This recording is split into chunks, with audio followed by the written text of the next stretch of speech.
ನಮಸ್ಕಾರ ವೀಕ್ಷಕರೇ, ನೀವು ನೋಡ್ತಾ ಇದ್ದೀರಾ ಸುನಿಲ್ ಬೆಳಗಲಿ ವಿಡಿಯೋಸ್ ಯೂಟ್ಯೂಬ್ ಚಾನಲ್. ಸ್ನೇಹಿತರೆ, ಇವತ್ತಿನ ವಿಡಿಯೋದಲ್ಲಿ ನಾನು ನಿಮಗೆ ಒಂದು ಬ್ಯಾಕ್ ಹೋ ಲೋಡರ್ ಅನ್ನುವ ವಾಹನವನ್ನು ಇಟ್ಕೊಂಡು ಯಾವ ರೀತಿ ಬಿಸ್ನೆಸ್ನ ಸ್ಟಾರ್ಟ್ ಮಾಡಬಹುದು ಅಂತ ಸಂಪೂರ್ಣವಾಗಿ ತಿಳಿಸ್ಕೊಡ್ತೀನಿ. ಅದಕ್ಕೂ ಮುಂಚೆ ನಿಮ್ಮ ತಲೆಯಲ್ಲಿ ಓಡ್ತಾ ಇರೋ ಪ್ರಶ್ನೆಗಳಿಗೆ ಉತ್ತರ ಹುಡ್ಕೋಣ. ಏನು ಗುರು ಇದು ಬ್ಯಾಕ್ ಹೋ ಲೋಡರ್ ಅಂತೀರಾ? ಈ ಫೋಟೋ ನೋಡಿ. ಈ ವಾಹನದ ಮುಂಭಾಗದ ಪೋರ್ಷನನ್ನು ನಾವು ಲೋಡರ್ ಅಂತೀವಿ, ಮತ್ತು ಹಿಂಭಾಗದ ಪೋರ್ಷನನ್ನು ನಾವು ಬ್ಯಾಕ್ ಹೋ ಅಂತ ಕರಿತೀವಿ. ಈ ಎರಡೂ ಪೋರ್ಷನನ್ನು ಅಳವಡಿಸಿಕೊಂಡಿರುವ ವಾಹನವನ್ನು ನಾವು ಬ್ಯಾಕ್ ಹೋ ಲೋಡರ್ ಅಂತ ಕರಿತೀವಿ. ಆದರೆ ಜನಸಾಮಾನ್ಯರು ಕರೆಯೋದು ಇದನ್ನು JCB ಅಂತ ಅಲ್ವಾ? ಬಟ್ JCB ಅನ್ನೋದು ಒಂದು ಪಾಪ್ಯುಲರ್ ಕಂಪನಿ ಮಾತ್ರ. ಹೀಗೆ ಇನ್ನೂ ಹಲವಾರು ಕಂಪನಿಗಳು ಬ್ಯಾಕ್ ಹೋ ಲೋಡರ್ಗಳನ್ನು ತಯಾರಿಸ್ತಾರೆ. ಉದಾಹರಣೆಗೆ ಕ್ಯಾಟರ್ಪಿಲ್ಲರ್ ಇರಬಹುದು, ಕೇಸ್ ಇರಬಹುದು, ಬಾಬ್ ಕ್ಯಾಟ್ ಇರಬಹುದು, ಮಹೀಂದ್ರಾ ಇರಬಹುದು, ಎಸ್ಕಾಟ್ಸ್ ಇರಬಹುದು, ಇನ್ನು ತುಂಬ ಕಂಪನಿಗಳಿದೆ. ಇಷ್ಟೊಂದು ಕಂಪನಿಗಳೇ ಈ ವಾಹನವನ್ನು ತಯಾರಿಸೋಕೆ ಪೈಪೋಟಿಯಲ್ಲಿ ಇದ್ದಾರೆ ಅಂದಮೇಲೆ ಈ ವಾಹನಕ್ಕೆ ಮಾರ್ಕೆಟಲ್ಲಿ ಬೇರೆ ಲೆವೆಲ್ಲೇ ಇದೆ ಅಂತ ಅರ್ಥ. ಇವುಗಳನ್ನ ಇಟ್ಕೊಂಡು ನೀವು ಬಿಸ್ನೆಸ್ ಸ್ಟಾರ್ಟ್ ಮಾಡಿದ್ರೆ ನಿಮ್ಮ ಲೆವೆಲ್ ಕೂಡ ಹೈ ಆಗುತ್ತೆ. ಹಾಗಾದರೆ ಬನ್ನಿ ಈ ವಾಹನದ ಬಿಸ್ನೆಸ್ ಸ್ಟಾರ್ಟ್ ಮಾಡೋದು ಹೇಗೆ ಅಂತ ಹಂತ ಹಂತವಾಗಿ ಟಾಪಿಕ್ಗಳ ಮುಖಾಂತರ ತಿಳ್ಕೊಳ್ಳೋಣ. ಸ್ನೇಹಿತರೆ, ಈ ವಿಡಿಯೋದ ಟಾಪಿಕ್ಸ್ ಹೀಗಿದೆ. ಮೊದಲನೆಯದಾಗಿ ಈ ಬಿಸ್ನೆಸ್ಗೆ ಬೇಕಾಗುವ ಬೇಸಿಕ್ ರಿಕ್ವೈರ್ಮೆಂಟ್ಗಳೇನು, ಮತ್ತು ನಮಗೆ ತಗಲುವ ಬಂಡವಾಳ ಎಷ್ಟು, ಹಾಗೆ ಕೊನೆಯದಾಗಿ ನಮಗೆ ಸಿಗುವ ಲಾಭ ಎಷ್ಟು ಅಂತ ತಿಳ್ಕೊಳ್ಳೋಣ. ಸ್ನೇಹಿತರೆ, ಬೇಸಿಕ್ ರಿಕ್ವೈರ್ಮೆಂಟ್ ಆಗಿ ನಿಮಗೆ ಒಂದು ಬ್ಯಾಕ್ ಹೋ ಲೋಡರ್ ಬೇಕೇ ಬೇಕು, ಮತ್ತು ಆ ವಾಹನದ ಅಟ್ಯಾಚ್ಮೆಂಟ್ಗಳು ಕೂಡ ಬೇಕು, ಹಾಗೆ ಒಬ್ಬ ಆಪರೇಟರ್ ಕೂಡ ಬೇಕು ಅಲ್ವಾ? Next, investment. ಸ್ನೇಹಿತರೆ, ಈ ಬಿಸ್ನೆಸ್ನಲ್ಲಿ ಬಂಡವಾಳ ಸಂಪೂರ್ಣವಾಗಿ ನಿಮ್ಮ ಮೇಲೆ ಡಿಪೆಂಡ್ ಆಗಿರುತ್ತೆ. ಹೇಗೆ ಅಂತೀರಾ?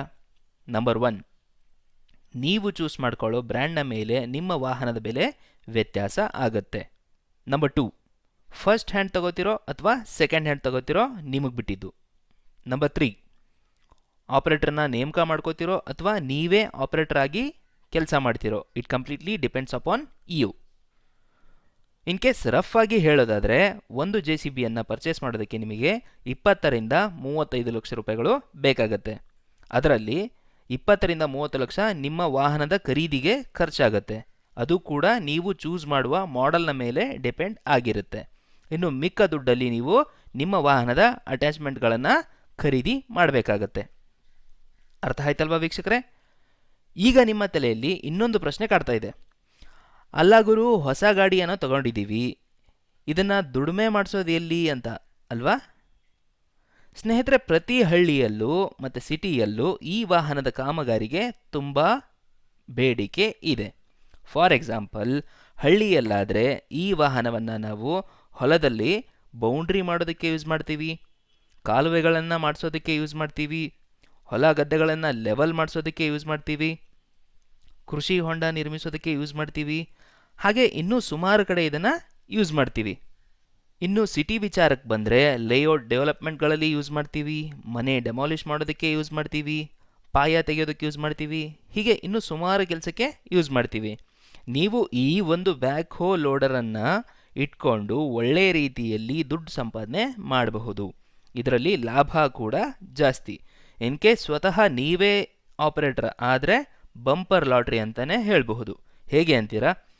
ಸ್ನೇಹಿತರೆ, ನೀವು ಈ ವಾಹನದ ಕಾಮಗಾರಿಗೆ ಗಂಟೆಗಳ ಲೆಕ್ಕದಲ್ಲಿ ಚಾರ್ಜ್ ಮಾಡ್ತೀರಾ. ಫಾರ್ ಎಕ್ಸಾಂಪಲ್, ಒಂದು ಗಂಟೆಗೆ 800 ರೂಪಾಯಿಗಳಿಂದ 1000 ರೂಪಾಯಿಗಳವರೆಗೂ ನೀವು ಚಾರ್ಜ್ ಮಾಡ್ತೀರಾ. ಅದರಲ್ಲಿ ನೀವು ಖರ್ಚು ಅಂತ ಮಾಡೋದು ಕೇವಲ 4 ಲೀಟರ್ ಡೀಸೆಲ್ಗೆ ಮಾತ್ರ. ಹೌದು ಸ್ನೇಹಿತರೆ, JCB ಒಂದು ಗಂಟೆಗೆ 4 ರಿಂದ 4.5 ಲೀಟರ್ ಡೀಸೆಲನ್ನು ಕನ್ಸ್ಯೂಮ್ ಮಾಡುತ್ತೆ. ಹೀಗೆ ನೀವು ಎಷ್ಟು ಹೆಚ್ಚು ಗಂಟೆಗಳ ಕಾಲ ಕೆಲಸ ಮಾಡಿಸ್ತೀರೋ ಅಷ್ಟು ಹೆಚ್ಚು ದುಡ್ಡನ್ನು ನೀವು ಮಾಡ್ತೀರಾ. ಅರ್ಥ ಆಯ್ತಲ್ವಾ ವೀಕ್ಷಕರೇ? ಈ ವಿಡಿಯೋ ನಿಮಗೆ ಇಷ್ಟವಾದಲ್ಲಿ ಲೈಕ್ ಮಾಡಿ, ಶೇರ್ ಮಾಡಿ, ಮತ್ತು ಸಬ್ಸ್ಕ್ರೈಬ್ ಮಾಡಿ. All the best for your business ಅಂತ ಹೇಳ್ತಾ ಮುಂದಿನ ವಿಡಿಯೋದಲ್ಲಿ ಮತ್ತೆ ಸಿಗೋಣ. Thank you.